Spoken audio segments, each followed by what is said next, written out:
नमस्कार, मैं डॉक्टर शिशिर उपाध्याय। सवाल तो पूछेंगे मैं आज एक सवाल लेके आए हैं। मध्य प्रदेश में और देश भर में हाहाकार मचा हुआ है कोरोना के कारण और उसके बाद ब्लैक फंगस के कारण। ऐसे समय में जूडा की जो हड़ताल है कितनी उचित है, क्योंकि माननीय न्यायालय ने ये कहा है कि ये उचित नहीं है और असंवैधानिक है। इस पर जूडा के सभी साथियों ने, लगभग 3000 साथियों ने इस्तीफा दे दिया। क्या हम जो शपथ लेते हैं, क्या हम जिस तरीके से ये शपथ लेते हैं कि हम जनता की सेवा करेंगे, मरीज का इलाज करेंगे, अभी ये समय उचित था क्या? हो सकता है आपकी मांगें उचित हो सकती हैं, लेकिन समय उचित नहीं है, ऐसा मानना है पूरे प्रदेश का। हमने कई लोगों से बात करी इस मुद्दे पर, बहुत सारे लोगों से चर्चा की, सबका ये कहना था। अब चूंकि जूडा के सारे लोग रिजाइन कर चुके हैं और उन्होंने बहुत सारी बातें रखी हैं, सरकार से विवाद हो सकता है लेकिन जनता से तो कोई विवाद नहीं है। और आपने शपथ ली थी कि जनता का इलाज करेंगे, जनता की सेवा करेंगे, तो ऐसा क्यों नहीं हो पा रहा है? हम इसी मुद्दे पर आज चर्चा करेंगे और चर्चा में हम आपको बताएंगे कि कहां कमी रह जाती है। क्योंकि शिवराज सिंह सरकार ने क्या प्रॉमिस किया था, क्या दावे करे थे, वो बात की बात है, लेकिन अगर परिस्थिति ऐसी है तो उसमें क्या किया जा सकता है। हम इस मुद्दे पर हमारे साथ मध्य प्रदेश के चिकित्सा शिक्षा मंत्री जो हैं सारंग साहब, श्री विवेक सारंग जी, उनको विश्वास सारंग जी, उनको सुनवाएंगे हम। श्री रविंद्र कान्हेरे जी, डॉक्टर रविंद्र कान्हेरे जी जो फीस आयोग के चेयरमैन है, उन्होंने क्या कहा, और जूडा के जो प्रदेश अध्यक्ष है मीणा जी, उन्होंने क्या कहा, ये हम आपको सुनवाएंगे, फिर आगे बढ़ेंगे। कर रहे हैं। हमारी सरकार तो संवाद स्थापित करने वाली सरकार है। अभी भी हम उनसे बातचीत कर रहे हैं, हमने हर समय बातचीत की, उनकी सब बातों को मान लिया। अब ये इस बात पर अड़े कि हम गांव में ड्यूटी नहीं करेंगे तो गांव का क्या होगा। स्टाइपेंड हमने बढ़ा दिया, सही मायने में आप देखेंगे तो हम तो लगातार उनकी हर मांग को, और हमने तो शायद देश के किसी राज्य में ऐसी व्यवस्था नहीं होगी, हम ये व्यवस्था तक लागू करने को तैयार हो गए थे कि हर साल हम 6% बढ़ा देंगे। अब माननीय हाईकोर्ट ने यदि कुछ कहा है तो उसका सम्मान सबको करना चाहिए। यदि हम इस देश के नागरिक हैं तो हाईकोर्ट कोर्ट के आदेश का पालन सबको करना चाहिए। हम हर समय बातचीत को तैयार है। हमारी सरकार संवाद स्थापित करने वाली सरकार है और इस पैंडेमिक में मरीजों की ब्लैकमेलिंग ठीक नहीं है। मरीजों के साथ यदि ब्लैकमेलिंग हो रही है तो ये ठीक नहीं है।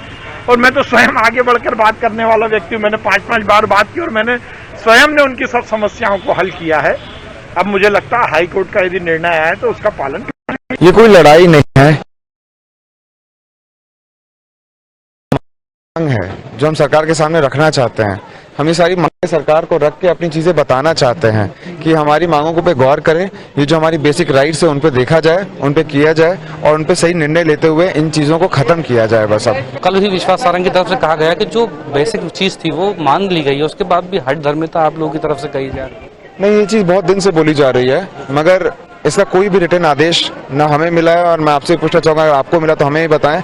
कोई रिटर्न आदेश नहीं आया है और जो चीजें हो गई हैं उनका क्या है स्टैंड, जो नहीं हुई है उन पे कब तक क्या विचार किया गया है, ये सब कोई भी चीज को क्लैरिफिकेशन अभी तक नहीं आया है। सिंपल सी बात है कि हर समय डॉक्टर के लिए सेवा करने का समय होता है। डॉक्टर किसी दिन भी हॉस्पिटल से निकल जाए तो वो आपदा का समय बन जाएगा। ये चीज सरकार को सोचनी चाहिए कि किस समय हम आके अपनी मांग रख सकते हैं, किस समय नहीं रख सकते हैं। मुझे लगता है जब संक्रमण रेट पूरे प्रदेश में सबसे कम है, पूरा प्रदेश अनलॉकिंग की ओर बढ़ रहा है, तो इससे अच्छा कोई समय नहीं है जिसमें अपना विचार, सरकार अपने विचार करते हुए इसका अपनी मांगों को रखे और यहाँ पे अपना कोई रिएक्शन दे और हमारी मांगे माने। देखिए, ये जो समय है ना, ये प्रतिष्ठा का प्रश्न बनाने का समय नहीं है।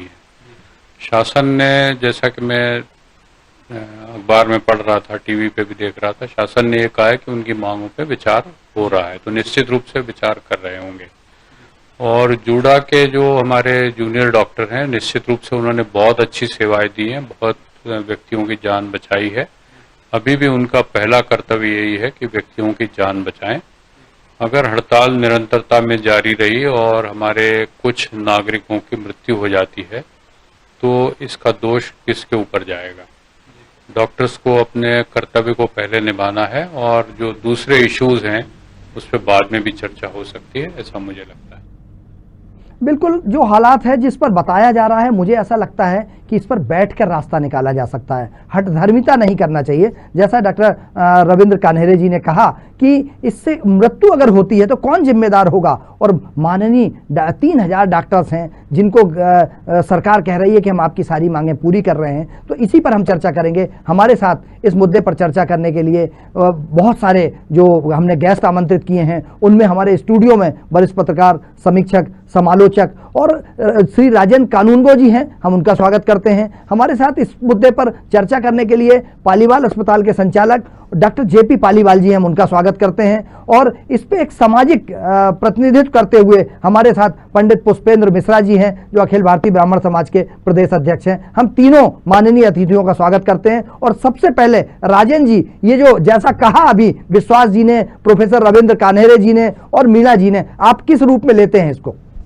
देखिए, तीनों की बातें जो हैं वो चाहे वो किसी भी शब्दों में कही गई हो, वो बातें ये दर्शाती हैं कि ये जूनियर डॉक्टर्स को जो है, ये भले उनकी मांगे जो हैं वो पुराने समय से चली आ रही हैं और उन्होंने जो है वो सरकार को बहुत पहले से आगाह कर दिया था, सारी बातें उनकी मानी जा सकती है कि सब कुछ सही है। लेकिन ये जो स्ट्राइक करने का, हड़ताल करने का, अस्पताल में नहीं जाने का, मरीजों को नहीं देखने का जो उन्होंने निर्णय लिया है, इसको मानवीय दृष्टिकोण से कतई जो है वो उचित नहीं कहा जा सकता। कई प्रकार की सेवाएं हैं जिसमें हड़ताल होती है, तो कोई सरकार के विरुद्ध हड़ताल होती है, उसमें थोड़ा बहुत काम सफ़र होता है और वो टुल्लमबाजी करके और इधर उधर करके बाद में वो हड़ताल ख़त्म हो जाती है, कोई उसमें ऐसा नुकसान नहीं होता। लेकिन यहाँ तो जीवन मरण का प्रश्न है। इतने सारे जूनियर डॉक्टर जो है, जबकि इनको जो है इस्तीफ़ा जो दिया है, जैसा कि विश्वास सारंग जी ने कहा कि वो तो अभी स्टूडेंट हैं, वो किस पद से इस्तीफ़ा दे रहे हैं? तो स्टूडेंट होने के नाते उनको स्टाइफंड दिया जाता है, तो स्टाइफंड में बढ़ोतरी की मांग उनकी है, तो उस मांग को स्वीकार दबाव पूर्वक कराना, और उसमें दबाव सरकार के ऊपर क्या है? बिल्कुल, ब्लैकमेलिंग नहीं होना चाहिए जी, दबाव जनता के ऊपर है जी। तो ये जो ब्लैकमेलिंग जो शब्द आपने बोला वो बिल्कुल सही शब्द है कि इस समय हड़ताल करना और इस्तीफे दे देना और न्यायालय के आदेश की एक प्रकार से अवहेलना है। न्यायालय ने कहा था कि आप आइए, काम करिए, और जैसा इनका कहना है कि जब तक सरकार हमसे बात नहीं करेगी तो हम काम मतलब नहीं मानेंगे उस चीज को। तो सरकार की तरफ से विश्वास सारंग जी जो मंत्री हैं मेडिकल के, वो जाकर के उनसे बात करके आए, उन्होंने बात की है जी। वो कह रहे हैं कि हम 4-5 बार बात कर चुके जी। उस चीज को मानते नहीं, कोई आदेश नहीं, कोई कुछ नहीं। भाई कुछ डिसीजन होगा जब भी तो उसका कोई आदेश पारित होगा। बिल्कुल, बिल्कुल। तो ये तो कहीं से उचित कहा। चलिए, इस मुद्दे पर हमारे साथ वरिष्ठ चिकित्सक, पालीवाल अस्पताल के संचालक डॉक्टर जेपी पालीवाल जी हैं। पालीवाल जी, आपने अभी कान्हेरे जी की बात सुनी, आपने विश्वास जी की बात सुनी, आपने मीणा जी की बात भी सुनी और कानूनगो जी की बात सुनी। आपको क्या लगता है कि राजन जी ने जो कहा है और बाकी 3 लोगों ने जो कहा है, उसमें क्या रास्ता निकल सकता है? आप चूंकि वहीं से, उसी मेडिकल से पास आउट हैं और कहीं ना कहीं आपके स्टूडेंट भी होंगे ज्यादातर, जो हमारे डॉक्टर्स हैं, जूनियर डॉक्टर। देखिए, मैं तो सबसे पहले तो मैं आपका और कानूनगो जी का और पुष्पेंद्र जी का स्वागत करता हूँ। निश्चित तौर पर यदि इस हड़ताल की बात करें तो इस हड़ताल ने गलत मोड़ ले लिया है और हम लोगों की परिस्थितियां जो है बड़ी किम कर्तव्य विमूढ़ा वाली हो गई है। हम लोग आज की तारीख में भीष्म पितामह की तरह हो गए हैं कि हमारे चिकित्सा समूह के पाए से भी बंधे हैं और हमें सच का विरोध करने से भी कहीं कहीं परहेज रखना है। निश्चित तौर पर यदि अपने खुले मन की बात करूं तो इस कोविड पीरियड में जूनियर डॉक्टर्स द्वारा की गई इस वक्त की हड़ताल बेहद अप्रासंगिक है। मैं मानता हूं कि सरकार की कुछ व्यावहारिक और कुछ राजनीतिक मजबूरियां होंगी, हो सकता है कुछ आर्थिक मजबूरियां भी हो, जिनके चलते सरकार ने वादा किया और वादे में देरी हुई। लेकिन आपकी मांग सही हो सकती है, लेकिन आपका तरीका और समय दोनों बहुत गलत है। इस पर तो आपको एक बार विचार करना पड़ेगा। और माननीय जैसा विश्वास सारंग जी का कहना है या कि वो आगे रह के बात कर किए हैं और करने को तैयार है, यदि एक व्यक्ति किसी संवैधानिक पद पर, मंत्री पद पर यदि कहीं पर काजिब है, तो एक मंत्री की गरिमा और मंत्री का अपनी मर्यादा बहुत कुछ होती है। मंत्री का किया गया कोई भी वादा या मंत्री के द्वारा बोले गए कोई भी शब्द सरकार के शब्द होते हैं। इसलिए इस वक्त माननीय विश्वास सारंग जी की बात को पर्याप्त तवज्जो जूनियर डॉक्टर को देना चाहिए और आगे रहकर इस संवादहीनता को खत्म करके कहीं न कहीं एक अलग से नए सिरे से वार्ता का रास्ता निकालना चाहिए। और मैं मेडिकल कॉलेज के वरिष्ठ चिकित्सकों से इस मामले में अपील करता हूं कि डीन और अन्य लोग इस मामले में पहल करें और एक बार फिर से इस वार्ता को करें, इस वार्ता को करवाएं और सुलझाने का प्रयास करें। क्योंकि यहाँ पर मैं एक बात बता दूं, जिस तरह मध्य प्रदेश हाईकोर्ट ने अपना निर्णय दिया है, मध्य प्रदेश हाईकोर्ट का भी यही कहना है कि आपकी मांग सही हो सकती है पर समय और तरीका गलत है। ये बिल्कुल सही है। सुप्रीम कोर्ट में भी मैं उम्मीद करता हूं, मुझे दिखाई दे रहा है कि चाहे जूनियर डॉक्टर सुप्रीम कोर्ट में चले गए हैं, लेकिन वहां पर भी हो सकता है उनको इसी तरह की मुंह की खाना पड़े। दूसरी एक अंतिम बात, सरकार ने वादा किया है, वादा निभाने का समय निश्चित तौर पर कहीं न कहीं टाला है। मैं मानता हूं, पहले बता चुका हूं कि उनके राजनीतिक और कहीं न कहीं मैं समझता हूं कि संवैधानिक मजबूरियां होंगी, लेकिन चिकित्सकों ने तो हिपोक्रेटिक ओथ मतलब शपथ ली है। शपथ और वादे में यदि हम देखें तो शपथ का बहुत महत्व होता है और वादे का उतना महत्व नहीं होता। चिकित्सकों को, मेरे जूनियर भाइयों को, मेरे बच्चों की तरह जो जूनियर डॉक्टर्स हैं उनको समझना चाहिए। मैं जो बोल रहा हूँ हो सकता है वो उनको मेरी बात बहुत नागवार गुजरे और कहीं न कहीं हो सकता है वो इस बारे में कुछ लोग जो कहीं न कहीं अतिवादी होंगे, हो सकता है मुझसे गठान बांध ले। लेकिन जूनियर डॉक्टर्स से मैं आग्रह करता हूँ कि इस वक्त वो शपथ जो बड़ी होती है उसको देखें। वादे की कीमत कम होती है, शपथ पर कायम रखे, वादे को आगे नहीं रखे। वादा और शपथ दोनों को यदि तोला जाएगा और कानूनन तोला जाएगा तो शपथ का बहुत महत्व होता है, वादे का कम महत्व होता है। जी बिल्कुल डॉक्टर साहब, हमारे साथ इसी मुद्दे पर श्री पुष्पेंद्र मिश्रा जी हैं। पुष्पेंद्र जी, आपने अभी सभी की बातें सुनी, प्रोफेसर डॉक्टर रविंद्र कान्हेरे जी की बात सुनी, डॉक्टर जेपी पालीवाल जी की बात सुनी और राजेंद्र जी की बात सुनी। आपको क्या लगता है, विश्वास जी ने भी जो कहा और मीणा जी ने भी जो कहा, आपको क्या लगता है क्या रास्ता, क्योंकि आप जनता के आदमी हैं, और क्या लगता है कि इससे सबसे ज्यादा सफर जनता करेगी?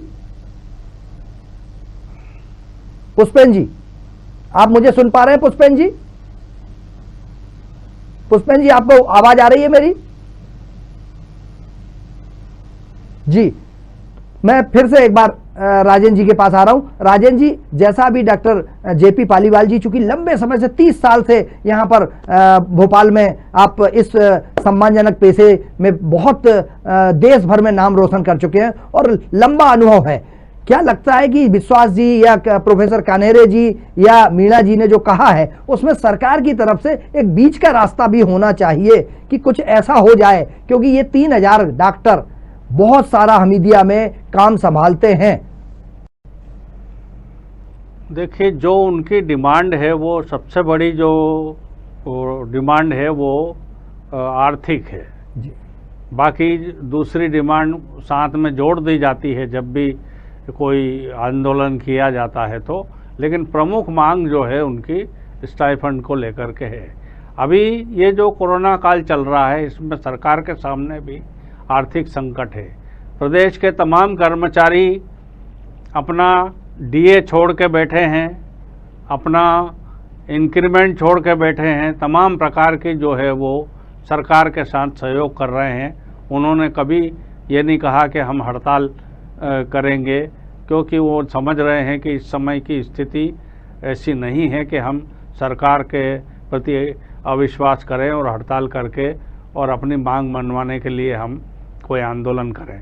तो ये आंदोलन, और ख़ास करके ऐसे समय में, क्रूशियल पीरियड में, जबकि एक एक सांस की कीमत गिनती हो रही जी, है जी। आपके लिए तो वो काउंट है जी। कि भाई आज 15 मरीज, बिल्कुल जान नहीं जाना चाहिए जी, लेकिन जी। उन परिवारों की जी। स्थिति समझिए जिसके घर में लोग एडमिट हैं अस्पताल में, डेथ हो गई है जी जी, या वो एडमिट है, तो उनके मनोदशा का बिल्कुल आप अंदाज लगाइए कि कैसा है। जी। हमारे साथ ऐसी राजन जी स्थिति में- जी हमारे साथ राजन जी अभी पुष्पेंद्र मिश्रा जुड़ गए हैं, शायद कनेक्ट हो गया है जी, हम उनसे पूछ लेते हैं। पुष्पेंद्र जी आपका स्वागत है। कुछ तकनीकी कारणों से शायद आवाज नहीं मिल पा रही थी। अभी डॉक्टर जेपी पालीवाल जी ने कहा और राजन जी ने कहा, इसके अलावा विश्वास जी ने कहा, आपको क्या लगता है, आप जनता के बीच हैं, जनता के आदमी हैं, क्या लगता है कि इस हड़ताल से आम जनता सबसे ज्यादा प्रभावित होगी?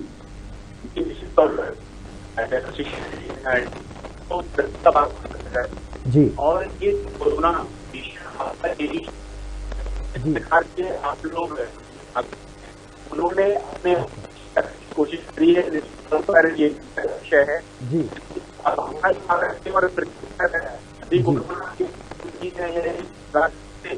दवाई तो करने के सक्षम है जी आज जो डॉक्टर हैं, वो जो डॉक्टर हैं जी उनको और देश में जी पता है जी पुष्पेंद्र जी आपकी आवाज साफ नहीं आ पा रही है। मैं डॉक्टर जेपी पालीवाल जी के पास आ रहा हूं, जब तक आपका ये हमारे तकनीकी स्टाफ उसको ठीक करेगा। मैं डॉक्टर पालीवाल जी के पास आ रहा हूं। डॉक्टर साहब अभी आपने एक बात और कही थी कि ये सेवा का समय है और इस समय जो उनका उचित मांग भी अगर है, लेकिन समय उचित नहीं है।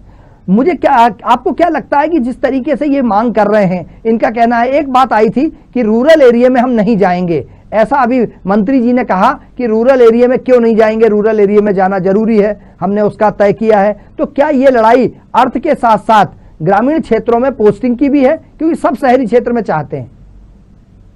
देखिए, मैं इस बारे में एक ही बात कहूंगा कि जूनियर डॉक्टर्स होते हैं वो अपरिपक्व सोच के होते हैं। मैं भी इस उम्र से निकला हूं, इस पड़ाव से निकला हूं, और अपरिपक्व सोच होने के कारण क्या होता है कि उनको शहरी वातावरण में ज्यादा अच्छा लगता है और निश्चित तौर पर कहीं न कहीं भौतिक आकर्षण, भौतिक व्यवस्थाओं में कहीं न कहीं आस्था ज्यादा होती है। ऐसे में कीचड़ से लदे हुए, धूल से सने हुए क्षेत्र में काम करने में कहीं न कहीं उनको बड़ा अटपटा लगेगा। कहीं जहां 5 साल 7 साल 10 साल मेडिकल कॉलेज में निकाले, 1 साल उनको ग्रामीण क्षेत्र में जाना कहीं न कहीं अटपटा लगेगा। मांग उनकी इस वक्त की परिस्थिति में मैं समझता हूं कि यदि ऐसी कोई मांग है तो बजाय इस मांग को सीधे सीधे एक रिजिड ठोस शर्त के रूप में रखने के बजाय अपनी एक राय के रूप में रखना थी कि इस समय को यदि थोड़ा कम कर सके तो कर दे। हमने काफी सेवा यहाँ भी की है। मैं समझता हूँ कि शासन को सहानुभूति पूर्वक तरीके से भी इसके लिए यदि जूनियर डॉक्टर्स निवेदन करेंगे तो उसके ज्यादा अच्छे और प्रासंगिक परिणाम निकलेंगे। यहाँ तो इस वक्त आमने सामने वाली लड़ाई हो गई, जो आमने सामने वाली लड़ाई होने के बाद मोर्चाबंदी जूनियर डॉक्टरों की तरफ से हो गई और मोर्चाबंदी सरकार की तरफ से होगी। मैं सिर्फ यही कहना चाहूंगा कि सरकार होती है और सरकार में इस वक्त जो चिकित्सा शिक्षा मंत्री माननीय विश्वास सारंग जी हैं, पढ़े लिखे, बहुत संजीदा, बहुत शालीन और बहुत समझदार व्यक्ति हैं। और उनका यदि हम उनके बौद्धिक क्षमता की बात करें तो एक उच्च स्तरीय बौद्धिक क्षमता के धनी हैं। कहीं न कहीं विश्वास सारंग जी को साथ में या विश्वास में लेकर मैं समझता हूं कि विश्वास जी का विश्वास जीतकर इस काम को और ज्यादा आसान किया जा सकता है, बजाय इसके कि सीधा आमने सामने का मोर्चा खोलकर हम युद्ध स्तर पर, मतलब इस क्षेत्र को कुरुक्षेत्र ना बनाए, इस क्षेत्र को हम प्रेम क्षेत्र में परिवर्तित करें और उसके बाद मैं समझता हूं कि कोई बहुत बड़ी समस्या नहीं, बहुत आसानी से हल निकलेगा इसका। बिल्कुल बिल्कुल सही कह रहे हैं डॉक्टर साहब आप कि विश्वास जी का विश्वास अगर मिल जाए और अगर उनके साथ ये आगे बढ़ जाएं तो संभवतः इस जो समस्या है उसका हल निकल सकता है। क्योंकि सत्ता में बैठे, सरकार में बैठे, ना तो मंत्री जी को, नौकरशाहों को और ना डॉक्टरों को फर्क पड़ेगा आम जनता को, और वो सबसे ज्यादा पीड़ित है। पुष्पेंद्र जी, आप मुझे सुन पा रहे हैं?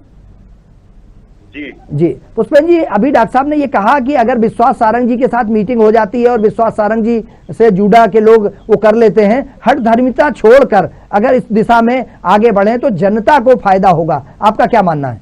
निश्चित तौर पर डॉक्टर पालीवाल साहब ने बिल्कुल सही अपनी राय रखी है और मैं उनकी राय से इत्तेफाक भी नहीं रखता हूं और मैं सहमत हूं।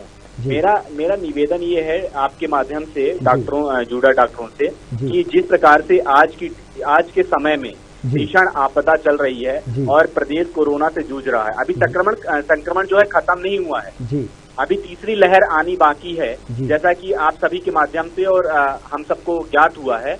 तो इस समय इस भीषण आपदा पे जो भी आपको मांग रखनी है वो बाद में भी रखी जा सकती है और सरकार निश्चित तौर पर माननीय मंत्री जी विश्वास सारंग जी आपसे बात कर रहे हैं, चीख कर रहे हैं, और ये हल तो बातों से ही निकलेगा। आप अगर हड़ताल करेंगे तो हड़ताल सुनने वाला कौन है? हड़ताल तो सुनने वाला सरकार ही है ना। तो निश्चित तौर पर आज नहीं तो कल सरकार ही सुनेगी। तो सरकार अगर आपसे बात कर रही है, चीख कर रही है, तो इसका विकल्प भी सरकार ही निकालेगी। तो अगर आप हड़ताल न करते हुए, अगर आप अपना जो आपका जो कर्तव्य है, कर्तव्य को निष्ठापूर्वक आप करेंगे, और जो इस समय देश कोरोना काल से जूझ रहा है, लोगों की स्थितियां आप लोग चाहे वो सोशल मीडिया के माध्यम से देख रहे हैं कि हमारे जो व्यक्ति हैं, कल सुबह का आदमी शाम को नहीं मिल रहा है। तो ऐसी विपदा में डॉक्टरों को आगे आकर के और अपनी कर्तव्य निष्ठा को दिखाते हुए काम करना चाहिए। और ये जो उनकी जो मांग है वो निश्चित तौर पर मुझे ऐसा लगता है कि सरकार मानेगी,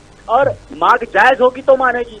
नाजायज तरीके से आप मनवाने की कोशिश करेंगे और ये कोशिश करेंगे कि इस समय हमारी आवश्यकता है, तो निश्चित तौर पर जो डॉक्टर हैं वो भी हमारे ही बीच के लोग हैं, वो हमारे भाई हैं, हमारे कहीं ना कहीं नात रिश्तेदार हैं। उन लोगों को ये जरूर समझना पड़ेगा कि आज जो देश में ये जो चल रही है, ये कोरोना काल चल रहा है, तो ये कोरोना काल से निपटने के लिए डॉक्टरों को आगे आकर के अपनी पूरी तत्परता से इस चीज को रखना पड़ेगा कि हम पूरे देश के साथ हैं, पूरे समाज के साथ हैं। क्योंकि मैं समाज का प्रतिनिधित्व करता हूं, इस समाज के नाते मैं डॉक्टरों से निवेदन करना चाहता हूं कि आप पृथ्वी के भगवान हैं, और आपकी जो स्थिति है वह स्थिति सबके सामने स्पष्ट है। इसलिए आप अपने सेवा भाव से काम करते जाइए, आने वाले समय में आपको फल मिलेगा। शिशिर जी बिल्कुल, अभी समय ब्लैकमेलिंग का नहीं है, अभी समय शर्तें रखने का नहीं है, अभी सेवा का है, मानवीय। बिल्कुल, आपको वो शब्द मैंने यूज नहीं किया। बिल्कुल जी। मैं डॉक्टर जेपी पालीवाल जी के पास आना चाहता हूँ। डॉक्टर साहब, एक चीज और आई कि 3000 डॉक्टरों ने रिजाइन कर दिया। माननीय मध्य प्रदेश के उच्च न्यायालय का जो निर्देश आया, उसके बाद 3000 डॉक्टरों ने रिजाइन कर दिया। तो क्या शिक्षा लेते समय, जैसे बहुत सारे स्टूडेंट हैं, अभी डिग्री भी कंप्लीट नहीं हुई है, और इस समय ये रिजाइन कर देते, क्या ये सरकार का अंग होते हैं जो ये इस्तीफा दे देते हैं अपनी नौकरी से? देखिए, क्या होता है कि व्यवस्था के अंतर्गत चिकित्सा जहाँ शिक्षा वाली बात होती है, वहाँ पर ये सरकार का अंग नहीं होते हैं जी, सरकार के सहयोगी होते हैं। अंग होते हैं उसे कहा जाता है जो अभिन्न होता है, सहयोगी वो होता है जो साथ देता है। सरकार के सहयोगी होती है, चिकित्सा शिक्षा लेते हैं, साथ में उसके एवज में, सीखने के बदले में, काम के एवज में कुछ न कुछ ऐसा काम करके देने की कोशिश करते हैं जिससे शासकीय अस्पतालों की व्यवस्था और आमूलचूल तरीके से सुदृढ़ और अच्छे तरीके से चले। क्योंकि यंग ब्लड में जो होता है उसको ऊर्जा और उत्साह होता है, और पुरानों का अनुभव होता है। पुरानों का अनुभव नए की ऊर्जा जहाँ जहाँ मिलेगी वहाँ वहाँ अच्छे परिणाम लाएगी। लेकिन यहाँ पर मैं एक चीज कहना चाहूंगा जूनियर डॉक्टर से कि इस वक्त की हड़ताल में आप लोगों की और पूरे प्रदेश के साथ साथ आम जनमानस के, सरकार की जो सहानुभूति और एक अच्छी छवि आपके प्रति बनी थी, इस वक्त की हड़ताल आपकी उस छवि को धूमिल करेगी। और इस वक्त की हड़ताल से कहीं न कहीं आपके प्रति जो लोगों में सहानुभूति, स्नेह और सम्मान उपजा था, वो कम होता चला जाएगा। इसलिए ध्यान रखें कि हमें अपने पेशे की गरिमा और मर्यादा के साथ साथ शासन का इस वक्त अभिन्न अंग बनकर काम करना है। अपनी मांगों के लिए लगातार लड़ते रहें, अड़ते रहें, अकड़ते रहें, लेकिन तरीके बदले। इस वक्त जो आमने सामने की लड़ाई है, इसको छोड़कर कहीं न कहीं मैं समझता हूँ कि जिद कर लें, किसी प्रकार की एक कुछ और का स्वरूप अपना लें, पर हड़ताल करना और इस्तीफा देना, जैसा माननीय विश्वास जी ने बोला कि सरकार के अंग नहीं है तो इस्तीफे का यहाँ प्रश्न होता है। इस्तीफा इनका कहीं न कहीं मैं समझता हूँ कि इसका संवैधानिक शब्द, इनका इस्तीफा नहीं होता है। इस्तीफा नहीं होता, सरकार इनको टर्मिनेट कर दे, वहाँ टर्मिनेशन भी शब्द नहीं होता, उसके लिए शब्द और व्याख्याएं अलग होती है। इस्तीफा उसका होता है जो स्थायी रूप से किसी जगह पर, कहीं पर पदांकन हो, या वो कहीं पर पोस्टिंग हो, या कहीं पर कार्यरत हो। ये कार्यरत नहीं है, ये सहभागी होकर शिक्षा ग्रहण कर रहे हैं और साथ में सरकार को सहयोग कर रहे हैं। तो ये सहयोगिता और सहभागिता का स्वरूप होता है, जिसके लिए इनको स्टाइपेंड मिलता है। जहाँ सस्पेंड वाली मामले होगी, जहाँ इस्तीफे वाली मामले होगी, वहाँ सैलरी वाली बात होगी। यहाँ सैलरी नहीं, इनको स्टाइपेंड है। बहुत छोटी छोटी चीजें पर ज्ञान के अभाव में, और मैं समझता हूँ कि परिपक्वता के अभाव में, नई ऊर्जा और नए जोश के चक्कर में मैं समझता हूँ कि ये सारी चीजें हो रही। शासन को भी जूनियर डॉक्टर्स को अपना भाई बेटा समझकर उनके उत्साह को अपने पक्ष में मोड़ने के लिए, कहीं न कहीं कोई बीच का रास्ता निकालने के लिए ठोस प्रयास करके कुछ बुद्धिजीवियों को, और डॉक्टर एल.पी. मिश्रा हुए या डीन हुए, ऐसे चिकित्सकों को बीच में रखकर कुछ हल निकालने का शीघ्र प्रयास करना चाहिए, ताकि दोनों तरफ से अड़ियल रवैया खत्म हो और एक अच्छे वातावरण में फिर से हम सब मिलकर कोरोना की सेवा, कोरोना रोगियों की सेवा करें और इस देश के नाम को, इस प्रदेश के नाम को कलंकित होने से बचाएं। बिल्कुल, बहुत सही कहा आपने। इस पर चूंकि अब जूडा डॉक्टर क्या निर्णय लेते हैं, लेकिन देश और प्रदेश के ज्यादातर आम आदमी की इच्छा है कि ये समय उचित नहीं है। पुष्पेंद्र जी, समय की कमी है हमारे पास, कम शब्दों में आप आखिरी अपनी कि क्या अपेक्षा करते हैं आप जूडा के डॉक्टरों से? निश्चित तौर पर हम जूडा डॉक्टरों से यही अपेक्षा करते हैं कि जब आप डॉक्टर बनने के लिए आए थे, आपने शपथ ली थी कि हम सेवा भाव करेंगे और समाज की सेवा करने के लिए तटस्थ रहेंगे, कर्तव्य निष्ठा के साथ काम करेंगे, तो निश्चित तौर पर यह समय जो है, जैसा कि अभी डॉक्टर साहब की बात सुन रहा था, निश्चित तौर पर हमने जो संकल्प लिया है, जो कृतज्ञता हमने समाज के लिए व्यक्त करी थी, उस पे खरे उतरें। समय ये अनुकूल नहीं है, जब अनुकूल समय आएगा, जैसा कि माननीय मंत्री जी लगातार जूडा डॉक्टरों से बात कर रहे हैं, जीत कर रहे हैं, सरकार की मध्यस्थता कर रहे हैं, तो निश्चित तौर पर मेरा भी यही मानना है कि अभी जो बड़े डॉक्टर हैं उनको बीच में आकर के और बैठ करके इस विषय को सहजता से निपटाना चाहिए और अभी वर्तमान में जितने भी जूडा डॉक्टर हैं वह देश की सेवा करें, जो कोरोना के पेशेंट हैं उनकी सेवा करें। आने वाले समय में निश्चित तौर पर ये आशा रखनी चाहिए कि सब कुछ अच्छा होगा। चलिए, बहुत मैं राजेंद्र जी के पास आना चाहता हूँ। आखिर में राजेंद्र जी, जैसा डॉक्टर पालीवाल जी ने, पुष्पेंद्र जी ने कहा, आपको क्या लगता है क्या रास्ता है बीच का? इसका बीच का रास्ता ये हो सकता है कि हम गांव में नहीं जाएंगे तो उस गांव में जाने की जो अवधि शासन ने निर्धारित की है कि इतने समय आपको ग्रामीण सेवा करना पड़ेगी गांवों के, क्योंकि भारत गांवों का देश है, तो गांव में जाकर के सेवा करना पड़ेगी। यदि ये उनके साथ बाउंड भरा जाता है तो उस अवधि को थोड़ा कम ज्यादा किया जा सकता है बैठ करके, मध्यस्थता करके। दूसरा, जो स्टाइफंड की ये जो बढ़ोतरी की मांग कर रहे हैं, उस मांग में भी आगे पीछे करके कि भाई इतना नहीं, हम इतना अभी दे पाएंगे, कोई बीच का रास्ता, ये बीच का रास्ता हो सकता है। तो आपने पहले भी कहा कि सरकार के पास आर्थिक संकट अभी चल रहा है, क्योंकि कोरोना के कारण सारे व्यवसाय बंद है। इस मुद्दे पर संवेदनशीलता के साथ, मानवीयता के साथ माननीय जूडा के डॉक्टरों को और सरकार को सोचना चाहिए और इसका कोई हल निकालना चाहिए। साधना न्यूज की अपील है कि सम्माननीय जो हमारे डॉक्टर हैं, धरती के भगवान कहा है पुष्पेंद्र जी ने, ऐसे लोगों को, जनता की सेवा के लिए शपथ ली है आपने, तो कोशिश कीजिए कि जनता की सेवा करते रहें। सरकार आपको भरपूर देगी, लेकिन समय का इंतजार कीजिए, वक्त का इंतजार कीजिए। हमारे साथ पालीवाल अस्पताल के संचालक डॉक्टर जेपी पालीवाल जी जुड़े, आपका बहुत बहुत धन्यवाद। श्री पुष्पेंद्र मिश्रा जी, अखिल भारतीय ब्राह्मण समाज के प्रदेश अध्यक्ष जुड़े, आपका बहुत बहुत धन्यवाद। और वरिष्ठ पत्रकार श्री राजेंद्र कानूनगो जी जुड़े, आपका बहुत बहुत धन्यवाद। मास्क जरूर पहने, सोशल डिस्टेंसिंग का पालन करें और साधना न्यूज पर बने रहिए। खबरों का सिलसिला जारी है। मुझे अनुमति दीजिए, नमस्कार।